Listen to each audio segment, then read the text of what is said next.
I felt his gloved hand press against my back as I stood on the frozen waterfall, 200 feet above the valley floor.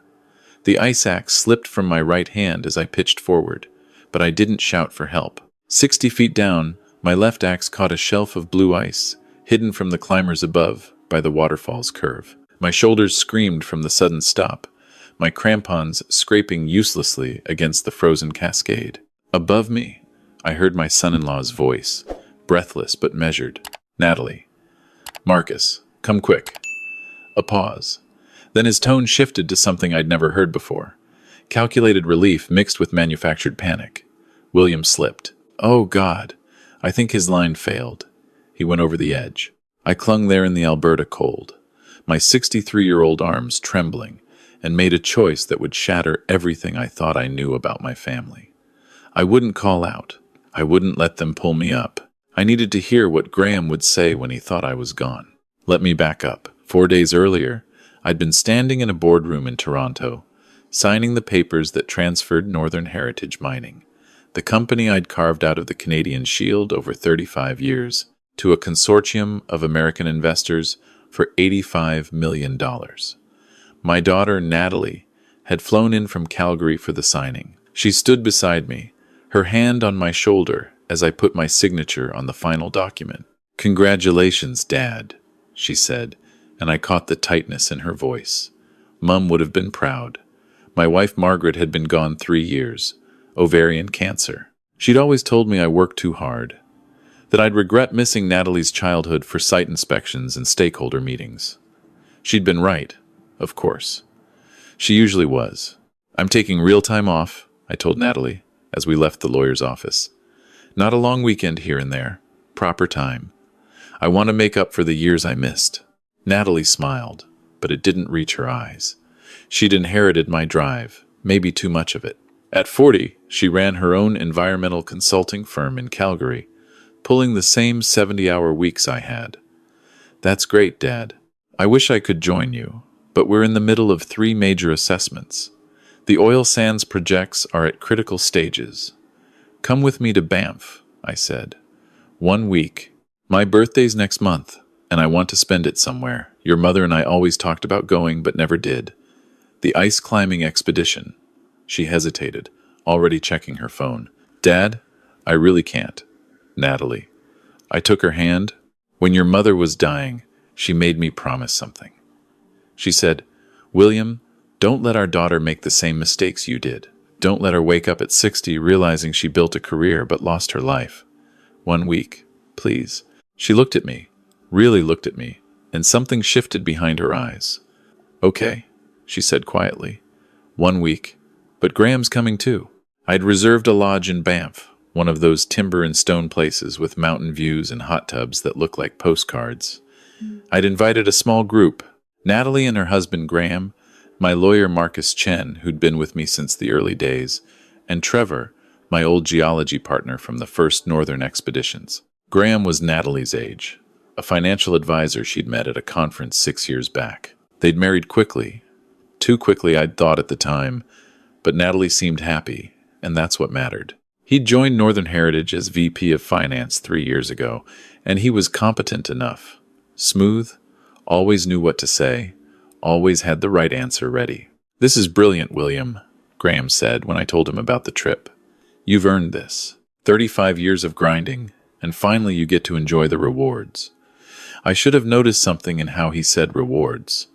Looking back, there was an edge to it, a hunger. But I was caught up in my own plans, my own guilt about the past to see it.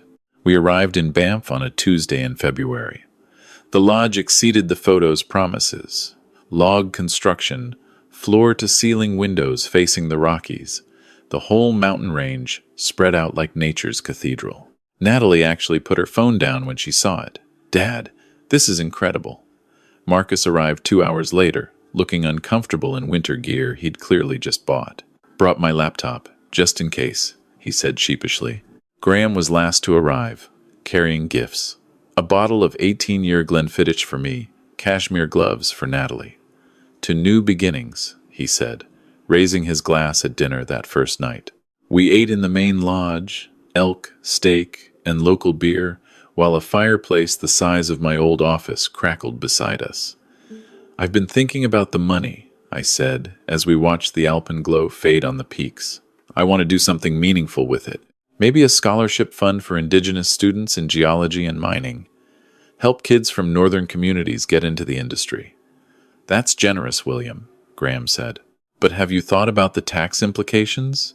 You could save millions with proper structuring." "I'm not trying to save money, Graham. I'm trying to spend it wisely." Of course, of course. "I just mean you should consult some estate planners. Make sure everything's properly set up. You know, in case." He trailed off, gesturing vaguely. "In case I die," I laughed. "I'm 63, not 90. I've got good years left. Obviously. I just meant it's smart to plan ahead. Have you updated your will? Named an executor? These things matter, especially with this much money involved." Natalie frowned. "Graham, this is supposed to be a holiday." You're right. Sorry." He raised his glass again. "To William, to retirement, to family." We drank, but I noticed Graham watching me over the rim, something calculating in his expression. The next morning, I woke early and found Graham in the lodge's business center, working on a laptop. "Couldn't sleep?" I asked. He startled, closed the screen quickly. "Just checking some client accounts. Old habits. I know the feeling." I poured coffee from the pot the staff had left. "What are you working on?" "Nothing important. Just some portfolio rebalancing." He paused. "Actually, William, since you mentioned estate planning last night, I've been researching it. Did you know that without proper documentation, estate taxes could consume nearly 40% of your net worth? Natalie could lose $34 million. I sat down across from him. "That's why I have Marcus. He's handled all my legal work for 20 years. Sure. But Marcus isn't an estate specialist. And no offense, but he's getting on in years. What if something happens to him? You need redundancy. You should consider naming a younger executor, someone who understands modern finance and investment strategies." He leaned forward. "Someone like me. I could help Natalie navigate everything if, God forbid, something happened to you." There it was again. That edge, that assumption of my death. "Graham," I said carefully, "I appreciate the concern, but I'm healthy. I run 5 kilometers 4 times a week. My doctor says my heart's better than most 50-year-olds. "Of course." I didn't mean to suggest. He laughed, but it sounded forced. "I'm just saying proper planning is crucial, that's all." I left him there and went to find Natalie. She was in the pool, doing laps with fierce concentration. I sat on the edge and waited until she finished. "Dad, you're staring," she said, pulling off her goggles. "I'm admiring my daughter. Is that allowed?" She smiled and climbed out, wrapping herself in a towel. "What's wrong? Does Graham seem different to you lately? More focused on money than usual?" Natalie dried her hair. "Graham's always been focused on money. It's literally his job. It's what makes him good at what he does." She paused. "Why? Did he say something?" "He's very concerned about my estate planning. Very concerned about what happens if I die." "Dad, that's not unusual. You just sold your company for a fortune. People think about these things. Maybe, but something felt off. An instinct honed by 35 years of business deals and partnership disputes. I'd learned to trust that feeling. That afternoon, Graham suggested we all go to Johnston Canyon for a preliminary ice climbing session. Marcus begged off, claiming jet lag, but Natalie was game. We drove through Banff National Park, Graham keeping up a steady stream of conversation about the area's geology, about ice climbing techniques, about everything and anything. At the canyon, we met our guide, a weathered woman in her 50s named Sarah, who'd been climbing these mountains for 3 decades. She fitted us with helmets, harnesses, crampons, ice axes. "Graham," she said, checking his gear, "this carabiner's worn. See this stress mark? We need to swap it out." She replaced it with a new one from her pack. "Always check your equipment. Ice doesn't forgive mistakes." We climbed the lower falls, maybe 40 feet. I noticed Graham barely touched the ice, while Natalie and I worked our way up under Sarah's guidance. On the drive back, he offered to stop at a scenic overlook. "Best view of the 3 sisters," he said. The overlook had a stone wall and a long drop to the forest below. We got out, and Graham immediately pulled out his phone. "Let me get a photo of you two. Natalie, stand next to your dad." Natalie put her arm around me, and we smiled. Graham took several shots, then said, "William, how about one of just you? You know, to mark the moment. Your first week of retirement in one of the most beautiful places on earth." I walked to the wall. The drop was severe, maybe 150 feet to the rocky slope below. The wind carried the scent of pine and snow. "Perfect," Graham said. "Now turn and look at the view. I want to capture your expression." I turned my back to him, looking out at the peaks. Behind me, I heard footsteps. Close, too close. Graham. Natalie's voice, uncertain. "Just get in the right angle," he said.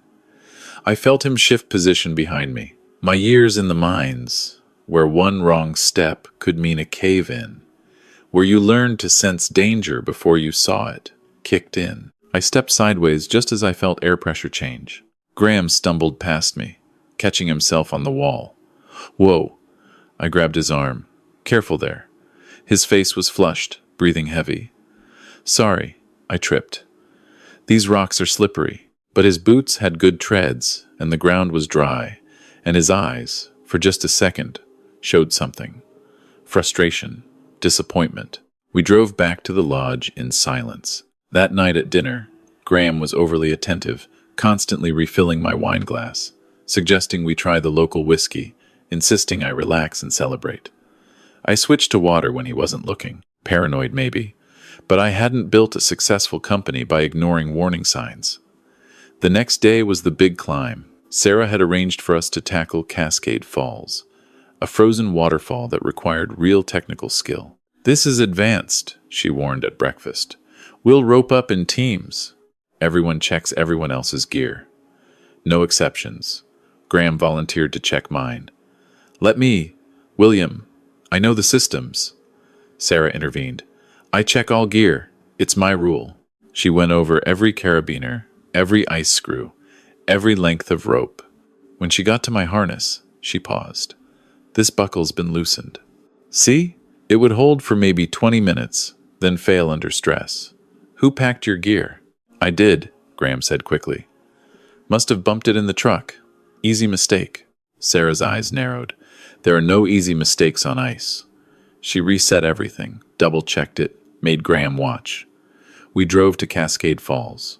The waterfall was magnificent, a 200-foot column of frozen water and ice, blue and white against dark rock. Sarah split us into teams. "Natalie, you're with me. William, you're with Trevor. Graham, you're last with Marcus. We'll establish anchors as we go." We started climbing. The ice was solid, blue glacial ice that held the axes well. 50 feet up, I heard Sarah call down. "William, your secondary line. Check the connection." I looked. The rope connecting me to Trevor showed where I hadn't noticed before. Frayed, Sarah descended quickly, examined it.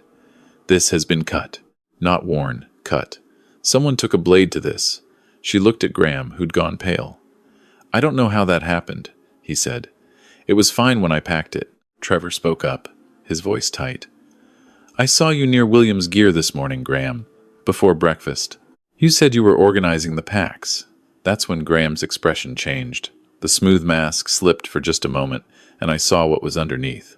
Rage, entitlement, the look of a man who'd been planning something and watching it fall apart. We descended. Sarah radioed for park rangers. But Graham pulled me aside before they arrived. "William, can we talk? Privately?" We walked a short distance from the group. "What's going on, Graham?" He stared at the frozen waterfall for a long moment. Then, "Uncle William, can I ask you something, hypothetically?" "I'm not your uncle, Graham. You married my daughter. But, go ahead. If someone, let's say a person who'd worked hard their whole life, who'd never had the advantages others had, finally saw a chance to secure their future, to never worry about money again, but it meant doing something difficult, would you judge them?" "That depends on what difficult means." He turned to face me. "What if Natalie can't handle 85 million? What if she makes bad investments, loses it all? Wouldn't it be better if someone more financially competent managed it? Natalie is perfectly capable. But what if she's not? What if she's too much like you, brilliant at her work, terrible with money? Wouldn't it be better if I... He stopped himself. If you what, Graham? Nothing. Forget I said anything. He started walking back, but I'd seen it now, clearly. The calculation, the hunger, the resentment of a man who'd married into money but wanted control of it. That night, I couldn't sleep. I kept thinking about the cut rope, the loosened harness, Graham's questions about executors and estates. I needed proof. I needed to know what he was planning. I found Sarah in the lodge's bar. You saw something, I said quietly. At the falls. What was it? She looked at the door, then back at me. This morning, I saw Graham near the equipment shed. He was doing something to one of the ropes, using a knife. When he saw me, he said he was cutting away a damaged section. But the rope he was working on, it's the one assigned to you for tomorrow's climb. Why didn't you say anything immediately? Because I wasn't certain what I saw. Because he's your family. Who would believe the guide over the son-in-law? She was right. Without proof, without catching him in the act, we had nothing. Sarah, do you have cameras at the shed? She shook her head. But I have an idea. Tomorrow's climb is the big one. Upper Cascade, technical route, serious exposure. We could set up a GoPro on your helmet, record everything. If he tries something, we'll have it on video. We made our plan. I would go through with tomorrow's climb, but Sarah would watch from a different angle with binoculars. Marcus would carry a radio. If Graham tried anything, we'd have multiple witnesses and video evidence. I found Marcus in his room, working despite the hour. I told him everything. The wine glass slipping, the attempts near edges, the cut rope, Graham's questions about my death. Marcus's face darkened. We should call the RCMP now. Tell them what? That my son-in-law asked about estate planning? That a rope was damaged? Without proof of intent, we have nothing. Then what do you propose? I need him to show his hand. I need him to try again. With witnesses. With undeniable evidence. You're talking about making yourself bait. It's the only way. Will you help me? He was quiet for a long moment. Margaret would kill me if she knew I was agreeing to this. Margaret would understand. We set it up. The GoPro on my helmet, positioned to capture anyone behind me. Sarah carrying binoculars from a safe vantage point. Marcus with the radio, ready to call for help. If Graham tried something, we'd have proof. I found him in the equipment room before dawn, preparing gear. Hey, I said, about yesterday. I'm sorry if I seemed paranoid about the rope. It's just been a stressful few weeks with the sale. No worries, William. I understand. These things happen. Safety first, right? He smiled, but it didn't reach his eyes. About what you said yesterday, I continued. About managing the money, if something happened to me. Maybe you're right. Maybe I should update my will. Name you as executor. His eyes lit up. Really? Yeah. Let's finish this climb, celebrate my birthday properly, and then we'll sit down with Marcus, make it official. Perfect, he said. That's perfect. We drove to Upper Cascade as dawn broke over the Rockies. The climb was beautiful, brutal, 200 feet of vertical ice in shades of blue and white. Sarah split us the same way, but this time Graham maneuvered to be near me. I can belay for William, he offered. Give Trevor a break. Sarah hesitated, then nodded. Standard protocol. We started climbing. The ice was harder here, older. Each axe placement took effort. 100 feet up, I paused on a small ledge to rest. Graham climbed up beside me. Quite a view, eh? Incredible. He looked around, checking the other climbers' positions. Natalie was 50 feet to our left with Sarah. Trevor and Marcus were below us. William, he said, I want you to know, I really do appreciate everything you've done for me. Giving me a job, accepting me into the family, you've been good to me. You're married to my daughter, Graham. Your family. He nodded, but something in his expression shifted. Turn around, he said. Look at the view properly. I want to remember this moment. I turned my back to him, facing the valley spread below, my GoPro recording everything. Behind me, I heard his breathing change, heard the soft clink of a carabiner being unclipped. heard the rustle of his jacket as he reached forward. "Graham," Sarah's voice from across the ice face, sharp. "What are you doing?" "Taking a photo," he said, but his voice was tight. "Your hands aren't on your phone. They're on William's safety line." Time crystallized. I felt his hand on the rope at my back. Felt him pull something. Felt the tension change as my secondary line went slack. Then I felt both his hands on my back. A hard shove. I twisted as I went over, my hands reaching, and caught the edge of the ledge.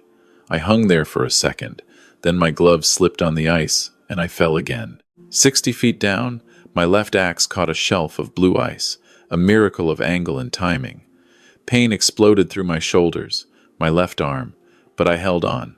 I pulled my legs up, got my crampons into the ice, secured myself. Above me, Graham's voice carried in the mountain air. "Natalie, Sarah, come quickly." A pause. Then William slipped. Oh God, his line failed. He went over the edge. I heard scrambling, heard Natalie scream, "Dad, Dad."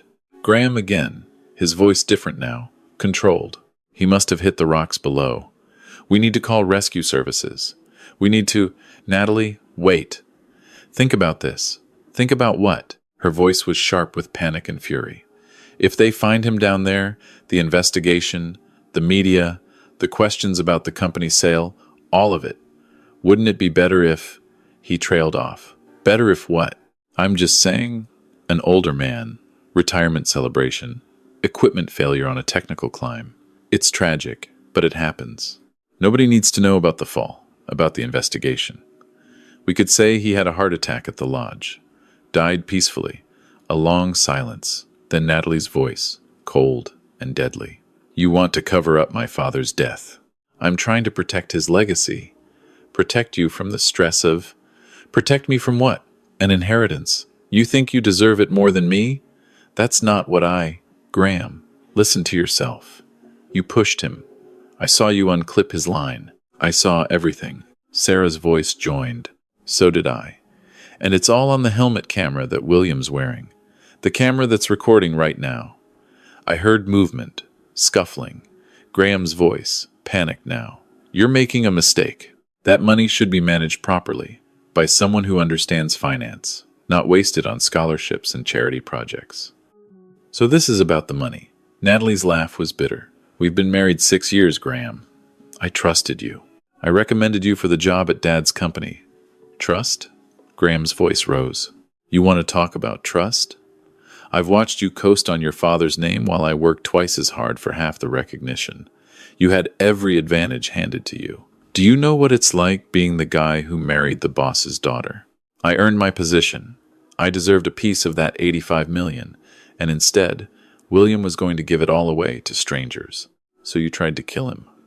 I tried to take what should have been mine. You sabotaged his gear. You cut his rope. You loosened his harness yesterday. All of it.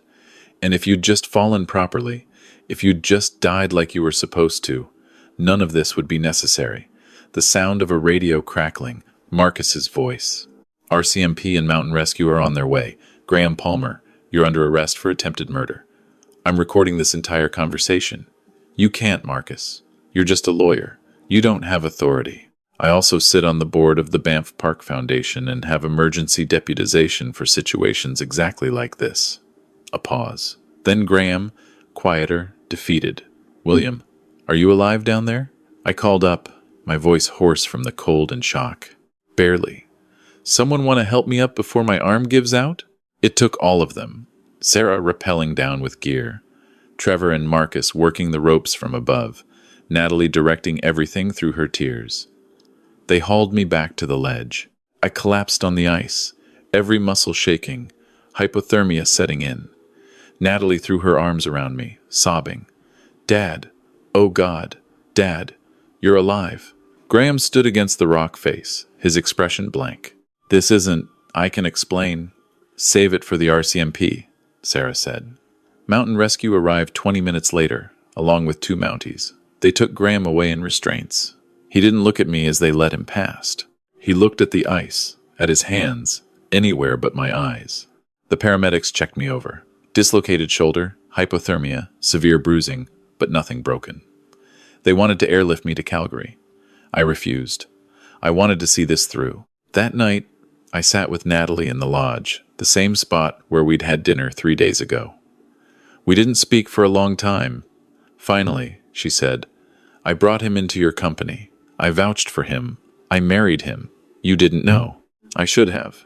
The gambling debts, the expensive tastes, always talking about who deserved what. I thought it was just ambition. Her voice broke. I almost lost you because I couldn't see what he was. I took her hand. You didn't lose me. I'm right here. Why didn't you tell me what you suspected? Because I wasn't certain. Because I needed to protect you from the possibility that I was wrong. And because... I paused. Because I knew if I told you, you'd try to stop me from getting proof. And we needed that proof. You used yourself as bait. I did. That was incredibly reckless. It was. She laughed through tears. Mum would have killed you herself. Your mother probably is killing me from wherever she is. We sat in silence again. Then Natalie said, Dad, I'm taking a leave of absence. 3 months, maybe 6. Natalie, you don't have to. Yes, I do. You were right. Mum was right. I've been making the same mistakes you did, prioritizing work above everything else. I almost lost you without ever really knowing you, the real you, not just the monthly phone calls and quarterly visits. She squeezed my hand. Teach me who you were before the company. Tell me about Mum, about the early mining days, about what actually matters. My throat tightened. I'd like that very much. And Dad, the scholarship fund, I want to help, not just financially, but with time. Real time. We can build it together. We spent the next 2 weeks in Alberta while the legal proceedings began. Graham was charged with attempted murder, fraud, embezzlement. The RCMP found evidence he'd been skimming from Northern Heritage accounts for 2 years, covering gambling debts from an online poker addiction. They estimated he faced 25 to 30 years in federal prison.